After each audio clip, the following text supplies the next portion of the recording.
Salut à toutes. Je vais me présenter une autre fois. Je suis Sarah Ortiz Escalante. Vous me connaissez de la dernière formation en logement avec une perspective de genre qu'on a fait avec Rosé. Et aujourd'hui, je présenterai la formation de Blanca Valdivia, que vous l'avez connue l'autre jour, elle est aussi part du collectif Puncis. Elle est notre spécialiste des soins et elle vit aussi à la coopérative de logement de la Borde, ici à Barcelone. Et je fermerai les caméras pour parler, me concentrer dans la présentation, mais je vous salue à toutes et j'espère que vous avoir une bonne formation aujourd'hui et j'espère que vous me comprenez avec mon français. Ok, on va commencer. L'objectif de la formation d'aujourd'hui est réfléchir collectivement à d'autres manières d'habiter et repenser l'importance des soins et du care. Pour ça, on a préparé une présentation, une session avec les structures suivantes. On va commencer pour une introduction conceptuelle du concept de la définition du care et on va approfondir à travers des différentes contributions à les concepts du care. On va parler aussi de la relation entre le care et son environnement et particulièrement de l'environnement physique. Et on va aller parler des concepts de la ville du care qui a été développé par notre copine Blanca Valdivia. On va continuer avec la discussion de la co-responsabilité du care dans le logement et notre environnement.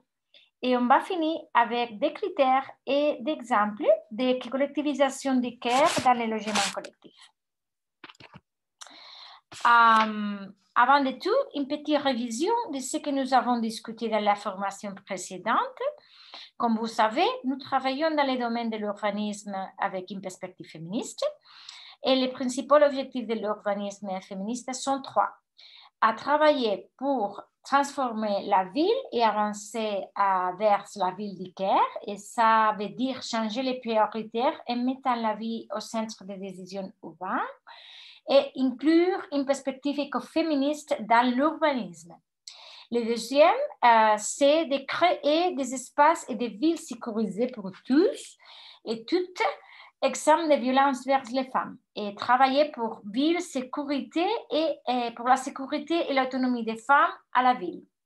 Et le troisième objectif, c'est intégrer l'expérience quotidienne des femmes dans la configuration des espaces en reconnaissant et en rendant visibles leurs expériences et leurs connaissances. Et on fait ça à travers la participation des femmes et des différentes personnes de la communauté avec une perspective féministe et intersectionnelle.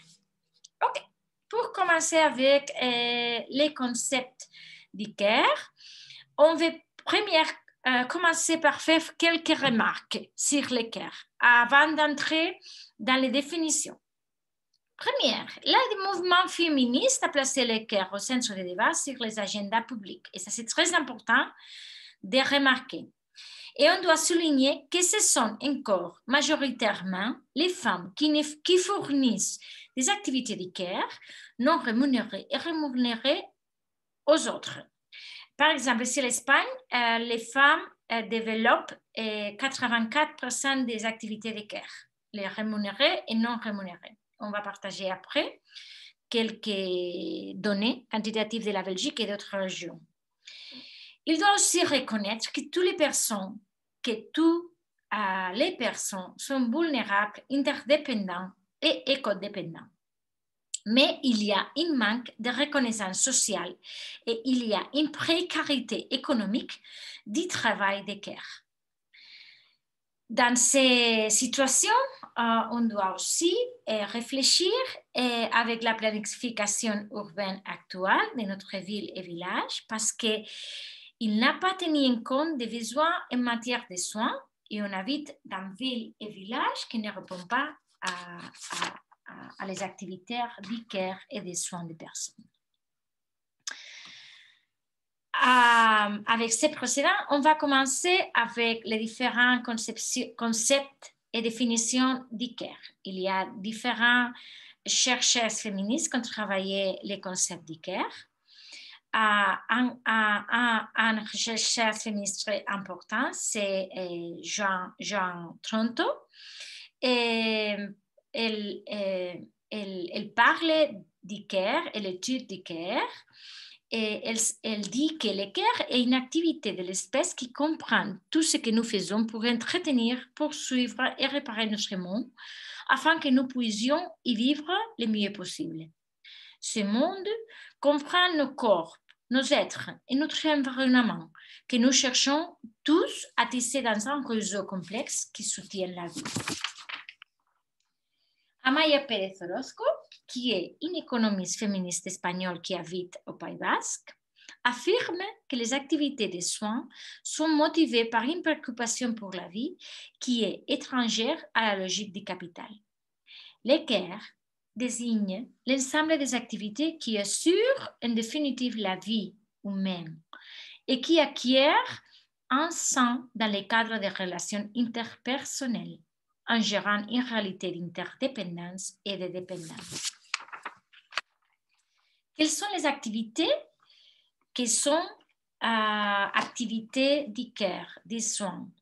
Quand on parle d'e-care, on parle des activités comme les achats, la préparation des repas et cuisiner, emmener les enfants à l'école, accompagner une personne âgée chez le médecin, par exemple, mais aussi faire la lessive, et toutes les activités que nous faisons pour maintenir la vie et pour se reproduire comme une espèce humaine. Nancy Fraser est une féministe matérialiste qui a travaillé aussi les concepts et la définition d'e-care. Elle a réfléchi dans son travail. Elle affirme que pour avoir une société plus égalitaire, nous avons besoin de conditions matérielles et immatérielles.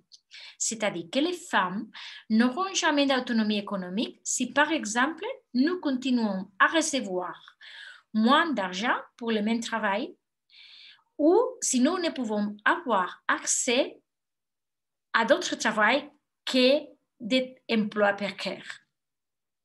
Elle dit que la notion de care est devenue une piste maîtresse de la critique féministe, du mythe libéral de l'autosuffisance du sujet moderne, conduisant à la revendication de la soi-disant interdépendance. Et c'est vrai, il n'y a aucune personne dans le monde qui soit autosuffisant ou indépendant. Tout le monde a une relation d'interdépendance ou écodépendance avec d'autres personnes ou avec l'environnement.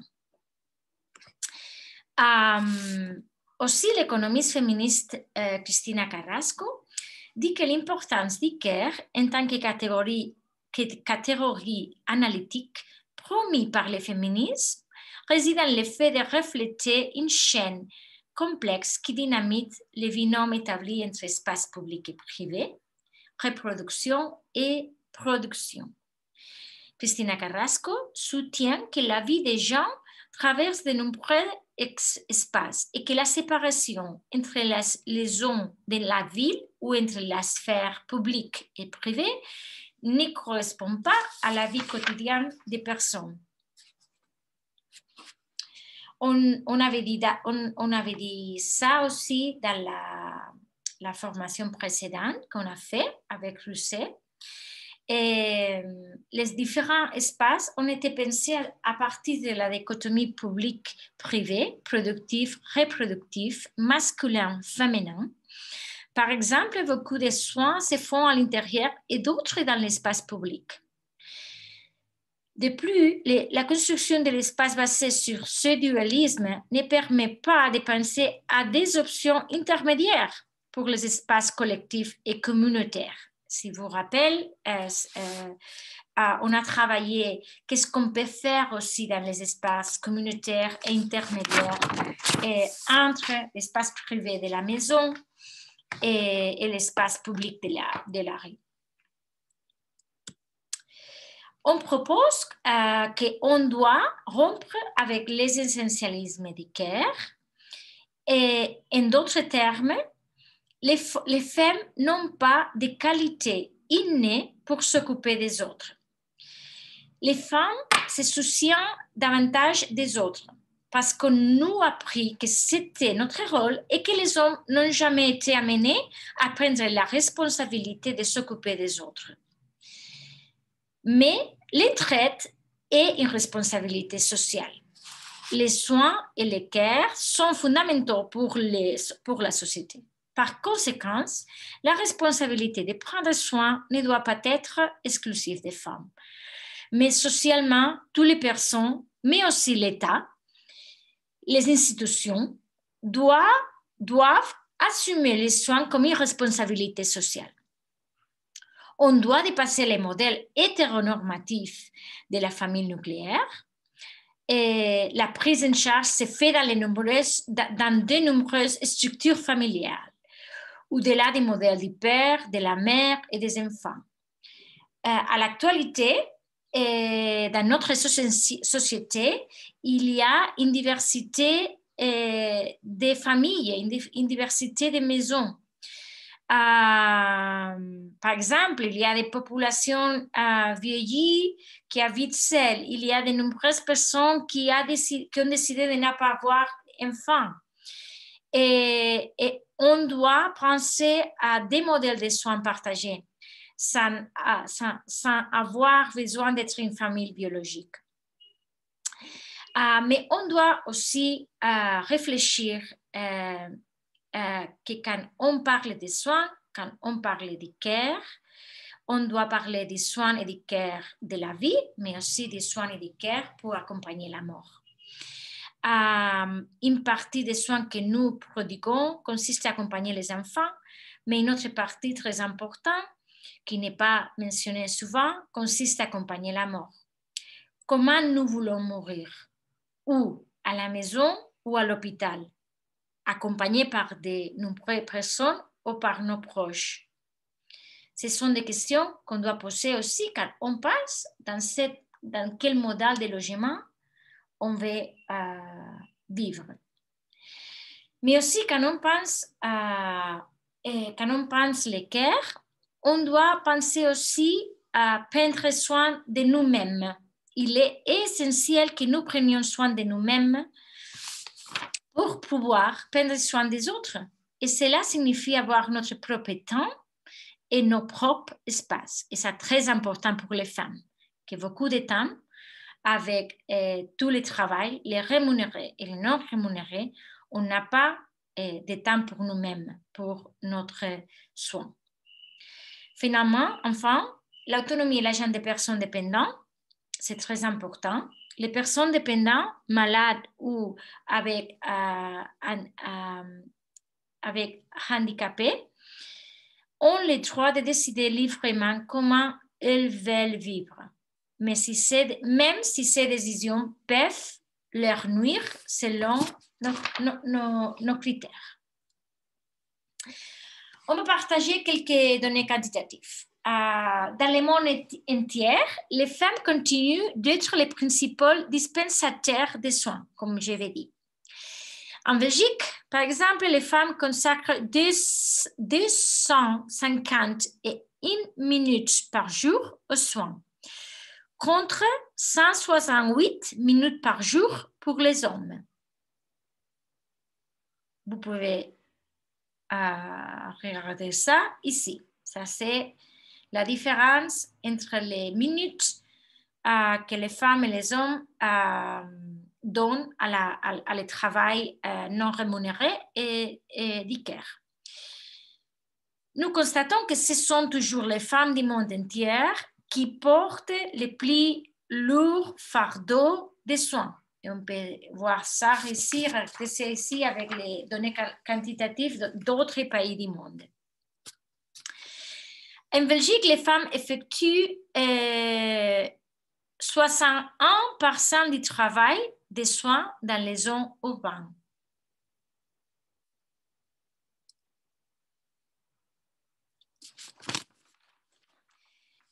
Dans les cas des emplois rémunérés, il s'agit aussi principalement de femmes, qu'elles sont aides-soignantes, des nettoyeuses, des cuisinières, mais ce sont généralement des emplois très mal payés et dans des situations très précaires. En Espagne, par exemple, il s'agit d'un type de travail qui ne respecte pas les mêmes réglementations que le reste.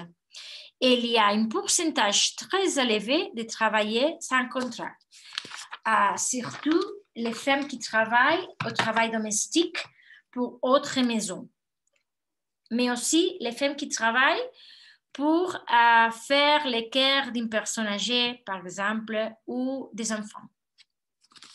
OK, après cette introduction, tous les concepts du soin et aussi la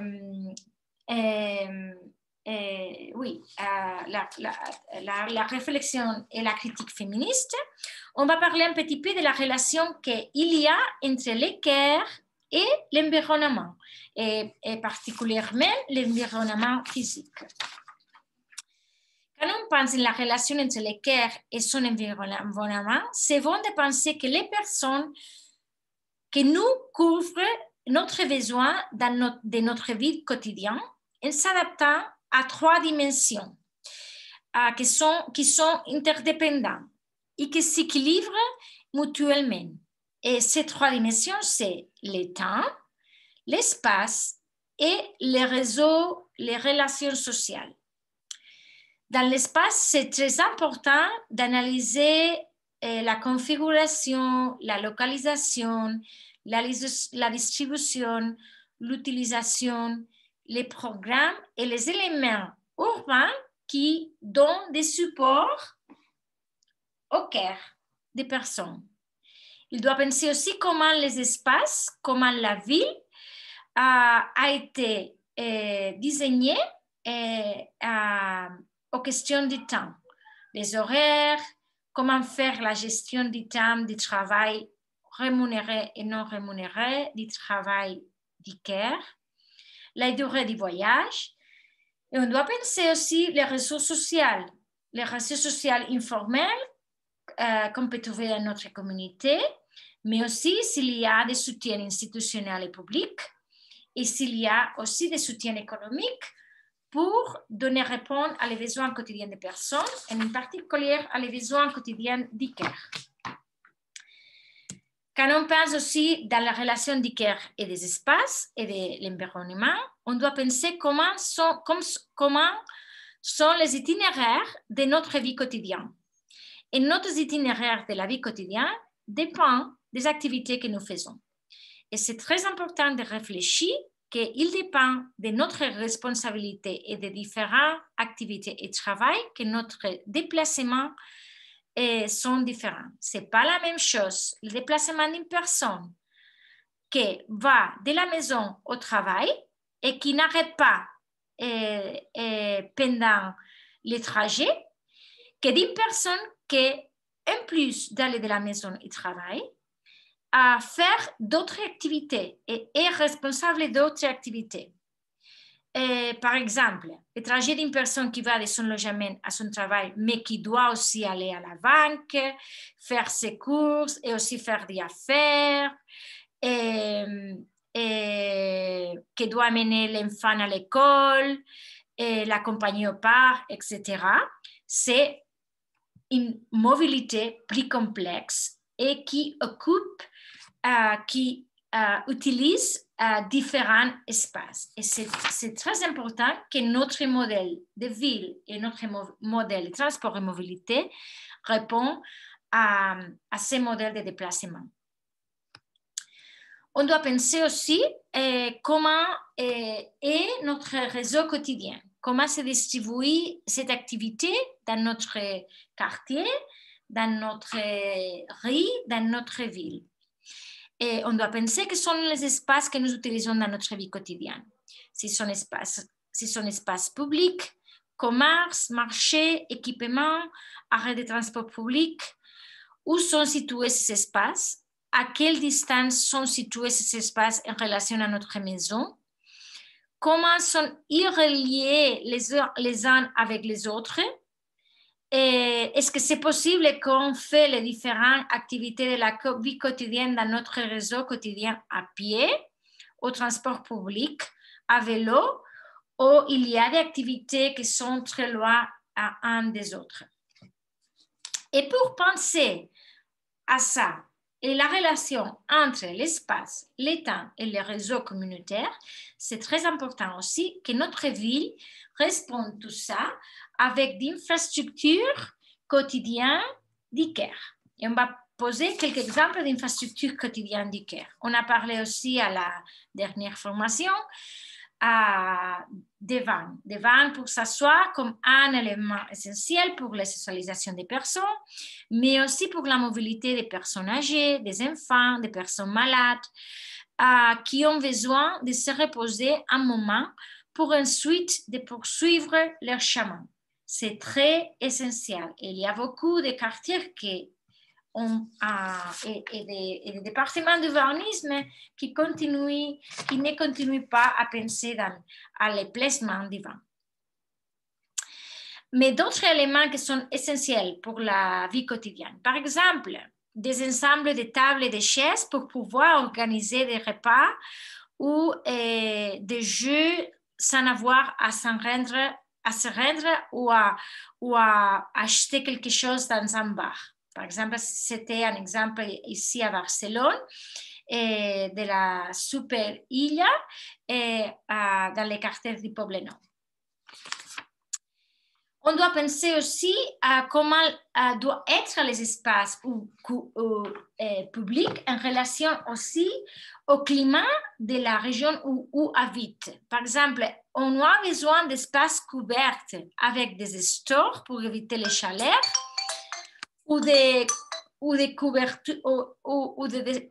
couvertures rigides pour pouvoir utiliser les espaces publics en hiver.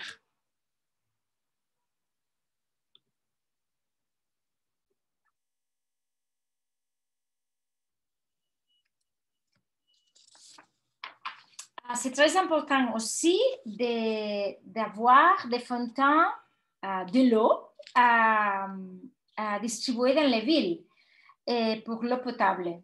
C'est un élément, une infrastructure que dans beaucoup de lieux, il a disparu. Mais c'est très important aussi pour développer la vie quotidienne. Un autre élément que je pense qu'on a parlé à la dernière formation aussi, ce sont les toilettes publiques. C'est une infrastructure essentielle pour développer la vie quotidienne des personnes dans notre quartier, dans notre ville. Et c'est une infrastructure essentielle surtout pour les femmes parce qu'on a un besoin d'aller aux toilettes plus grand que des hommes pour notre physiologie, mais aussi quand on est en charge de prendre soin des autres, on doit accompagner beaucoup de temps aux personnes aux toilettes. Et c'est très important que nous savons où aller. Il y a beaucoup de femmes qui, avant de sortir de la maison, doivent penser où est-ce qu'ils pourront aller aux toilettes publiques. Et ça, c'est un problème que nous trouvons chaque jour. Mais aussi d'autres espaces tranquilles pour développer d'autres activités d'ICARE, comme l'allaitement, des endroits où on peut se laver, où on peut laver aussi des enfants, des toilettes pour les enfants. Les toilettes sont pensées aussi beaucoup de temps pour les adultes, mais pas pour les enfants. Et s'il y a des tables à changer pour les bébés dans les toilettes ou pas. Tout ça, ce sont des éléments très importants pour développer des activités d'ICARE. Avec tous ces concepts, après analyser la relation d'ICARE avec l'environnement et l'espace physique, notre copine Blanca Valdivia à sa thèse doctorale a travaillé les concepts de la ville d'ICARE. La ville d'ICARE propose un changement de modèle urbain, un modèle de ville bienveillante qui place la vie des gens, la vie des personnes dans sa diversité au centre de la décision urbaine. La vie du Caire est la ville ou les quartiers qui travaillent pour prendre soin de l'environnement, de l'écologie, mais aussi qui travaillent pour permettre de prendre soin des autres avec toutes ces infrastructures quotidiennes qu'on a parlé, mais aussi qui travaillent pour prendre soin de vous et qui créent l'espace pour prendre soin de nous-mêmes. Et c'est la conception de la vie du Caire, d'accord à la proposition de Blanca Valdivia. OK, on va continuer avec la discussion de la collectivisation des Caire. On pense que la collectivisation du Caire et des soins est possible si nous disposons d'espaces où nous pouvons partager le travail des soins. Il existe de nombreuses formules. On peut penser des espaces partagés ou bien les soins eux-mêmes peuvent aussi être partagés. Il n'existait pas de formules uniques. On a parlé aussi ça la dernière fois qu'on s'est retrouvé. Chaque personne ou groupe doit réfléchir à la manière de gérer les soins afin de leur faciliter la vie. On va donner quelques exemples. On va commencer premier avec l'exemple de la Borda, où Blanca habite, que c'est un logement coopératif à Barcelone. Mais on va donner aussi d'exemples de collectivisation du Caire, de l'économie du Caire, mais aussi un autre exemple que ma copine Rosée peut expliquer un peu plus après, mais que je vais introduire. OK, pour commencer, un exemple, l'exemple de la Borda, Blanca explique qu'elles ont des machines à laver, elles n'ont pas de machines à laver individuelles à la maison. À la Borda, elles ont un espace commun de machines à laver que c'est utilisé par tous. La façon de gérer les rendez-vous de lessive et à travers d'un web que c'est très facile à utiliser. C'est ici et chaque personne réserve l'espace, les jours et l'horaire pour faire la lessive à cet espace communal. Elle considère que partager les machines à laver leur permet d'économiser de l'argent puisque l'achat et l'entretien de la machine à laver sont partagés, mais aussi de l'espace puisqu'elles ont pas besoin d'avoir un espace à l'intérieur de la maison pour mettre la machine à laver et cet espace est dédié dans chaque maison pour faire ou pour placer autres éléments. Un autre élément communautaire qu'elles ont à la Borda, c'est une cuisine communautaire. C'est un espace collectif dans lequel elles organisent des repas communautaires, des fêtes individuelles de certains habitants avec des personnes qui vivent en dehors de la Borda. Et il s'agit également d'un espace pour les repas collectifs une fois par semaine.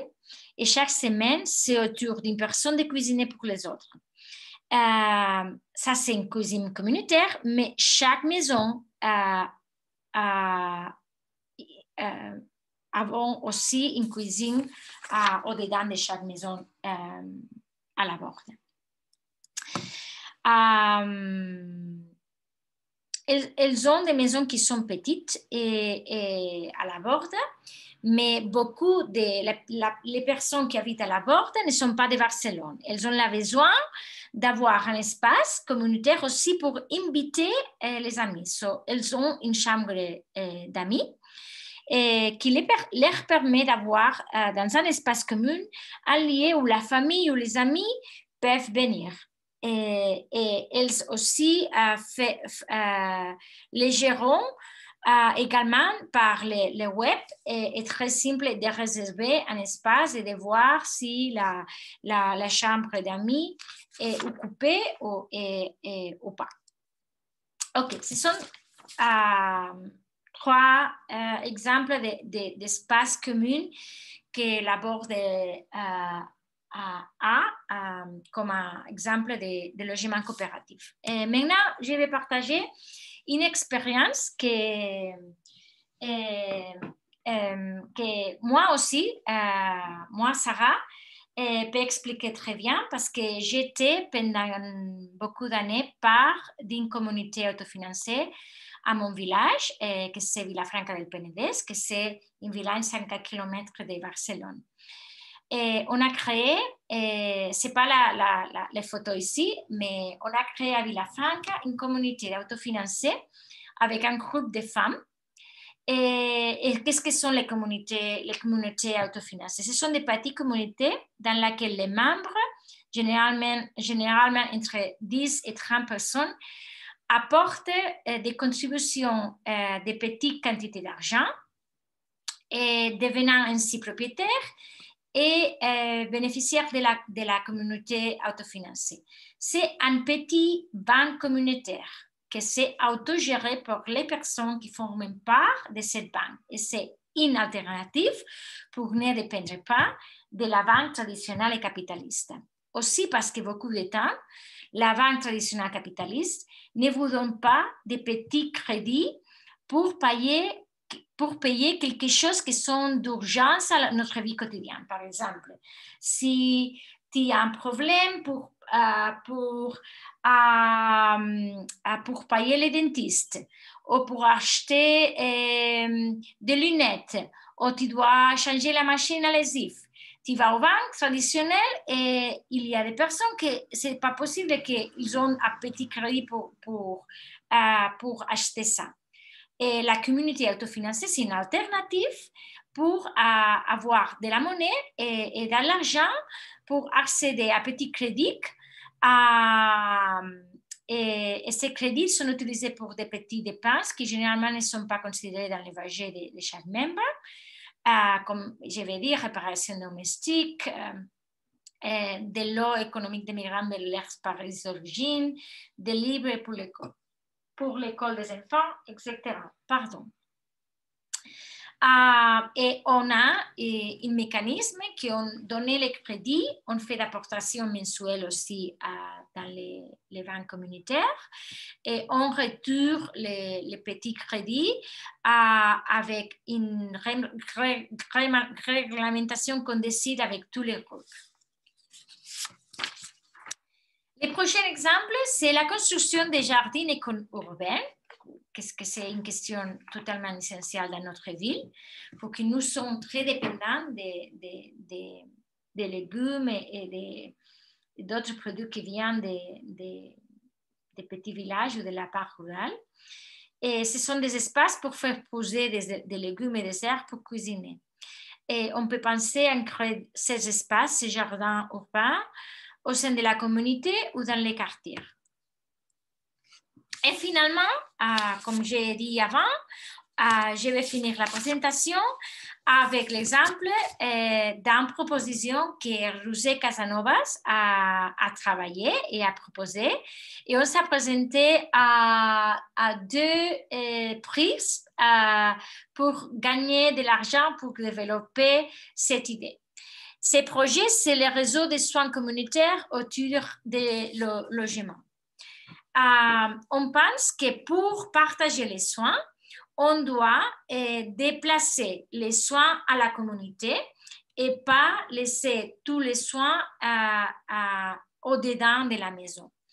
Et on propose un réseau de soins communautaires autour des logements avec certaines caractéristiques. Ces réseaux ne peuvent être éloignés de plus de 500, 800 mètres de la maison pour garantir son utilisation quotidienne. Il peut en arriver qu'il y ait différents réseaux de soutien communautaire dans la même quartier. En termes de mode d'occupation, il y a les personnes qui sont part de ces réseaux quotidiens, elles peuvent habiter à différentes typologies de logements. Logement public, logement privé ou coopératif. Aussi logement social pour les personnes âgées, logement social pour les gens. Enfin, les personnes qui sont part de ces réseaux, ce sont des personnes qui ont les besoins, mais aussi l'intention de partager des soins d'une manière communautaire. Il existe 3 niveaux de complexité en termes de formalisation du réseau. Le premier niveau est une coopérative des coopératives, c'est-à-dire que différentes coopératives de logement coopératives s'unissent pour générer une coopérative de second degré.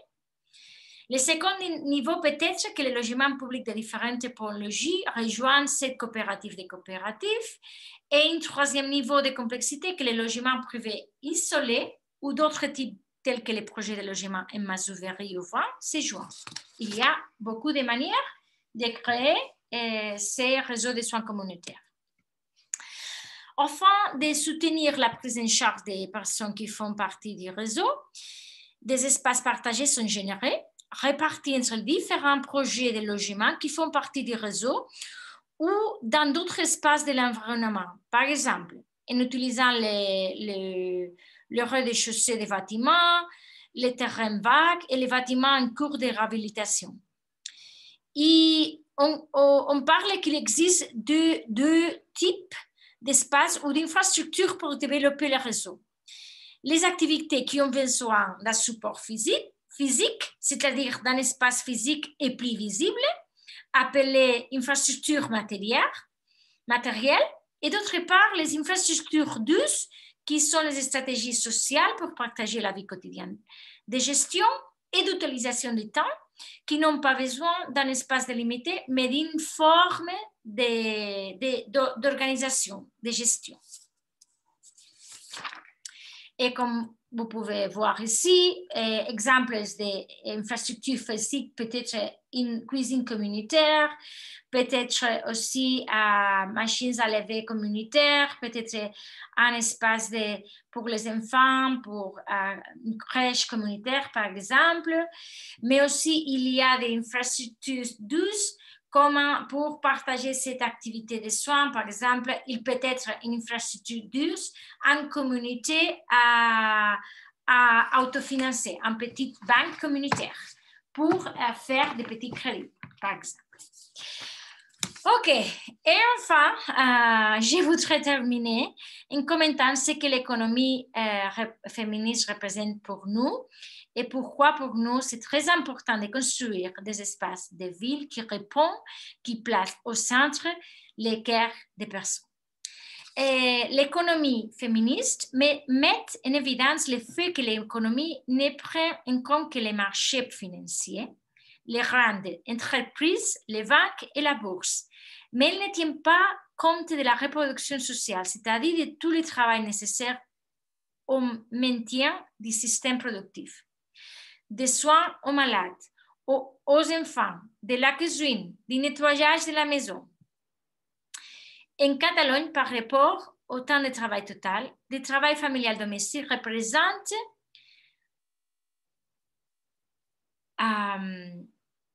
112% du temps de travail total du marché, ce qui indique une plus grande consécration au travail non rémunéré qu'au travail rémunéré. Si le travail domestique était inclus dans les produits intérieurs bruts du pays, il représenterait 40% du produit intérieur brut.